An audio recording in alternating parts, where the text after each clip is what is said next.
माननीय सभापति महोदय, मैं आपका बहुत बहुत आभार प्रकट करता हूं।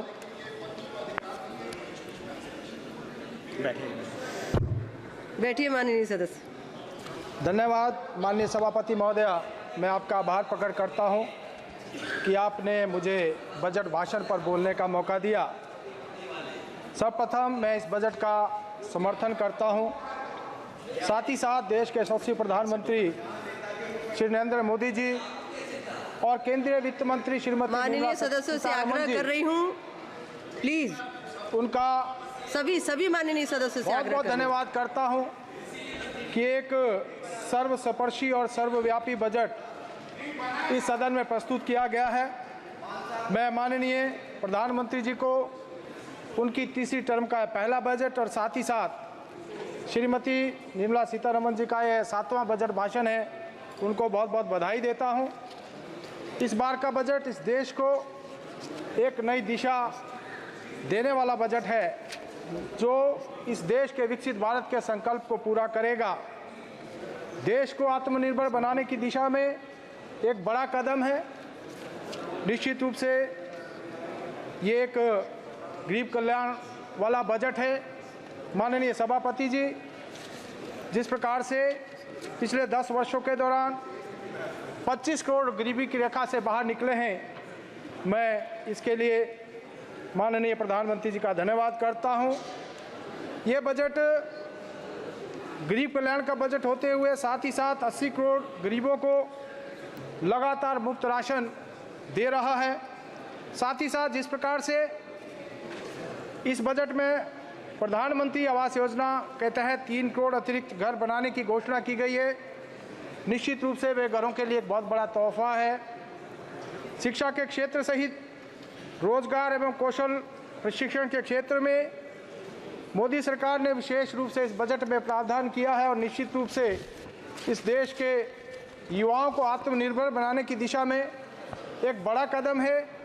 आने वाले 5 वर्षों के दौरान कौशल विकास के माध्यम से 4.1 करोड़ युवाओं को इसका लाभ मिलेगा। निश्चित रूप से देश में जो बेरोजगारी की समस्या है, वित्त मंत्री जी ने 1 करोड़ युवाओं को इंटर्नशिप के साथ साथ वेतन देने का जो ऐलान किया है, मैं समझता हूँ एक बहुत ही सराहनीय कदम है। केंद्रीय बजट में जिस प्रकार से युवाओं, महिलाओं, श्रमिकों, किसानों, शिक्षा, कौशल विकास तथा MSME के लिए विशेष तोहफे दिए गए हैं और साथ ही साथ जिस प्रकार से प्रदेशों को बाढ़ प्रबंधन और उससे जुड़ी परियोजनाओं के लिए सहायता प्रदान करने की घोषणा की है माननीय प्रधानमंत्री जी का और विशेष रूप से माननीय वित्त मंत्री जी का, मैं इसके लिए बहुत बहुत धन्यवाद करता हूं। मैं सभापति महोदय, माननीय प्रधानमंत्री जी और माननीय वित्त मंत्री जी का हिमाचल प्रदेश को जो वित्त वर्ष 2024-25 में पिछले वर्ष जो आपदा आई थी और जिसके कारण हिमाचल प्रदेश को बहुत नुकसान हुआ था, देवभूमि में बादल फटने से, भूस्खलन से विकास की जो गति शून्य पड़ गई थी और हिमाचल प्रदेश को दशकों पीछे जिसने धकेल दिया था, 509 लोगों की जिसमें मृत्यु हुई थी और ऐसा जख्म जो है बहुत सारे परिवारों को दे दिया गया जो कि ताउम्र भरा नहीं जा सकता। ऐसे समय में जो प्राकृतिक आपदा के समय में पुनर्वास के लिए आर्थिक मदद देने का ऐलान किया है, मैं माननीय प्रधानमंत्री जी का इसके लिए बहुत बहुत धन्यवाद करता हूं, बहुत बहुत आभार प्रकट करता हूं। मुझे ये भी कहना है कि बहुत सारे हमारे जो सामने विपक्ष के साथी हैं, जब हिमाचल की बात हो रही थी तो बहुत सारे लोग टिप्पणी कर रहे थे। मैं कहना चाहूँगा कि हिमाचल प्रदेश जो एक पहाड़ी राज्य है और मैं समझता हूँ वहाँ पर आज कांग्रेस पार्टी की सरकार है और अगर हिमाचल प्रदेश को किसी प्रकार की मदद मिलती है तो निश्चित रूप से, क्योंकि ये तो इंडी गठबंधन का हिस्सा है, इन लोगों को भी खुशी होनी चाहिए। लेकिन मुझे दुख के साथ कहना पड़ रहा है कि बहुत सारे लोग इस बात को लेकर काफ़ी दुखी नजर आए, जो कि मैं समझता हूँ अच्छी बात नहीं है। उनको भी अपने क्षेत्र, अपने प्रदेश की बात रखनी चाहिए। मैं विशेष रूप से धन्यवाद करना चाहूँगा कि जिस प्रकार से केंद्र सरकार ने आपदा के कारण जो हिमाचल प्रदेश को क्षति हुई थी, 16,000 आवास प्रधानमंत्री आवास योजना के तहत हिमाचल प्रदेश के लिए स्वीकृत किए और जिनके घर बह गए थे, जिनके घर ढह गए थे, मैं समझता हूँ एक बहुत बड़ी सहायता उनको हुई। 1732 करोड़ रुपए हिमाचल प्रदेश की सरकार को एनडीआरएफ के तहत केंद्र सरकार ने मुहैया करवाया ताकि जो क्षति हुई उसकी भरपाई की जा सके।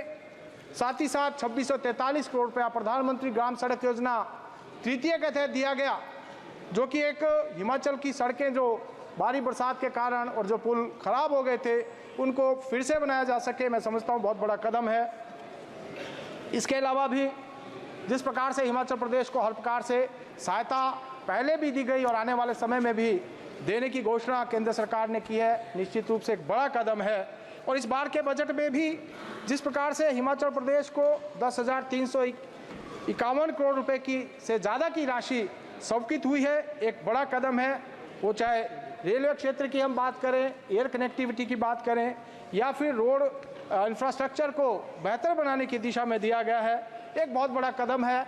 और विशेष रूप से 2,968 करोड़ रुपया जो रेलवे के तहत स्वीकृत हुआ है, जिसमें कि मेरे संसदीय क्षेत्र में भी 300 करोड़ रुपया जो चंडीगढ़ बद्दी रेलवे लाइन उसके निर्माण के लिए स्वीकृत हुआ है। मैं माननीय रेलवे मंत्री जी का भी इसके लिए और केंद्रीय वित्त मंत्री जी का धन्यवाद करता हूं। अमृत योजना में भी 4 रेलवे स्टेशन, जिसमें शिमला का रेलवे स्टेशन, उसका भी उन्नयन किया जाएगा, एक बहुत बड़ा कदम। धन्यवाद माननीय सदस्य। सभापति महोदय, थोड़ा समय और चाहिए। मैं ये कहना चाहूँगा कि जिस प्रकार से पहाड़ी क्षेत्रों में और विशेष रूप से मैं कहना चाहता हूँ कि हिमालय राज्यों की जो भौगोलिक स्थिति है, जहाँ पर बार बार बादल फटने की घटना होती हैं, भूकंप, ओलावृष्टि और ऐसी प्राकृतिक जो आपदाएं हैं वो समय समय पर आती रहती हैं, जान माल का भारी नुकसान होता है। इन राज्यों में विशेष रूप से मैं पहाड़ी राज्यों की बात करना चाहूँगा, जिसमें चाहे हिमाचल प्रदेश है, उत्तराखंड है, असम है, जम्मू कश्मीर है, मणिपुर है, मिजोरम है, अरुणाचल, मेघालय, सिक्किम, नागालैंड, त्रिपुरा, ऐसा करके जो राज्य हैं इनके लिए जैसा कि पूर्वोदय की तर्ज पर एक अलग से मंत्रालय या फिर मंत्रालय में एक विभाग गठित किया जाए, जो इन क्षेत्रों में जो इस प्रकार की प्राकृतिक आपदाएं आती हैं उनका निरीक्षण करे और समय समय पर इन प्रदेशों को उनकी आवश्यकता अनुसार सहायता भी मुहैया करवाए। ऐसा मैं आपके माध्यम से केंद्र सरकार के ध्यान में इस बात को लाना चाहूँगा। बाकी मैं कुछ प्रदेश से रिलेटेड बातें भी कहना चाहूँगा, क्योंकि आज हिमाचल प्रदेश में कांग्रेस पार्टी की सरकार है। 18 महीने पहले सरकार सत्ता में आई थी और सत्ता में आने के लिए इन्होंने गारंटियां दी थी, वादे किए थे, लेकिन 18 महीने बीतने के बाद एक भी वादा ये सरकार पूरी नहीं कर पाई।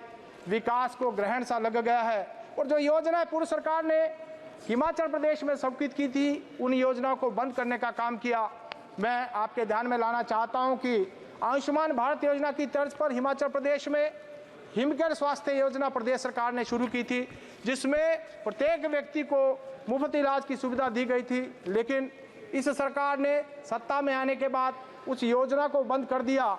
आज प्रदेश के लोगों के लगभग 370 करोड़ रुपए के जो बिल हैं विभिन्न हॉस्पिटलों के, वो उनका देना बाकी है, लेकिन सरकार ने इस योजना को स्क्रैप कर दिया है और प्रदेश की जनता के ऊपर एक बहुत बड़ा, जो मैं कहना चाहूँगा, कुठाराघात किया है। इसी प्रकार से जो योजनाएं प्रदेश में शुरू हुई थी, उन योजनाओं को आगे बढ़ाने के स्थान पर इन्होंने बंद कर दी। इन्होंने महिलाओं के खातों में 1500 रुपये देने का वादा किया था, वो पूरा नहीं कर पाए। इन्होंने 1 लाख रोजगार युवाओं को सरकारी नौकरी देने का वादा प्रतिवर्ष किया था, एक भी रोजगार नहीं दे पाए। किसानों से दूध खरीदने का वादा किया था, गोबर खरीदने का वादा किया था, वो भी नहीं पूरा कर पाए। इन्होंने 300 यूनिट बिजली देने की भी बात कही थी, लेकिन उसको भी पूरा नहीं कर पाए। एक ऐसी सरकार जो झूठ बोलकर सत्ता में आई और आज प्रदेश को पीछे धकेलने का काम कर रही है। माननीय सदस्य असादुद्दीन ओवैसी जी, मैं आपके माध्यम से प्रदेश सरकार से आग्रह करना चाहूंगा कि इस प्रकार की जो जन कल्याणकारी योजनाएं हैं उनको जो है जारी रखा जाए और हिमाचल प्रदेश को आगे बढ़ाया जाए। अध्यक्ष, सभापति महोदय, मैं आपके ध्यान में कुछ अपने क्षेत्र की मांगे भी रखना चाहूंगा, जो कि हिमाचल प्रदेश को आगे ले जाने के लिए बहुत आवश्यक है। 2-3 बातें, 2 मिनट और आपके में लेना चाहूंगा। 1 मिनट में अपनी बात, 1 मिनट में अपनी बात को मैं समाप्त करना चाहूंगा। सभापति महोदय, हिमाचल प्रदेश एक टूरिस्ट प्रदेश है। बाढ़ के कारण हिमाचल प्रदेश को बहुत नुकसान हुआ। मेरा यह आग्रह रहेगा कि हिमाचल प्रदेश को टूरिज्म की दृष्टि से विकसित करने के लिए और अधिक सहायता दी जाए, ताकि हिमाचल प्रदेश का और विकास हो सके। PMGSY 3 की तर्ज पर हिमाचल प्रदेश में जब अब PMGS 4 की घोषणा इस बजट में की गई है, उसमें भी हिमाचल प्रदेश में अटल टनल की तर्ज पर टनल्स बनाकर जो है सड़कें बनाई जाएं, ताकि यहाँ जो चाहे वो समय की बचत की बात हो या जो जाम की स्थिति है उससे छुटकारा मिल सके, ऐसा भी मेरा निवेदन रहेगा। मेरे संसदीय क्षेत्र में एक CCI सीमेंट प्लांट लगा है जो कि जिला सिरमौर में राजवन में है। ये काफ़ी छोटा प्लांट है, इसको उन्नत किया जाए ताकि, क्योंकि वहाँ रॉ मटेरियल की कमी नहीं है और ज़्यादा उत्पादन हो सके। इसी प्रकार से CRF PMGSY में विशेष ध्यान हिमाचल प्रदेश का दिया जाए। हिमाचल प्रदेश में बहुत सारे छोटे धन्यवाद माननीय नदी नाले हैं, उनका चैनलाइजेशन किया जाए और मेरे संसदीय क्षेत्र का औद्योगिक क्षेत्र पांवटा साहिब कालाम माननीय इसको रेलवे के साथ जोड़ा जाए। OBC जी। सभापति महोदय, आपने मुझे बोलने का मौका दिया। और फिक्र हमेशा मेरे साथ रहता है। भूषण ज्वेलर्स, अनमोल रिश्तों के लिए।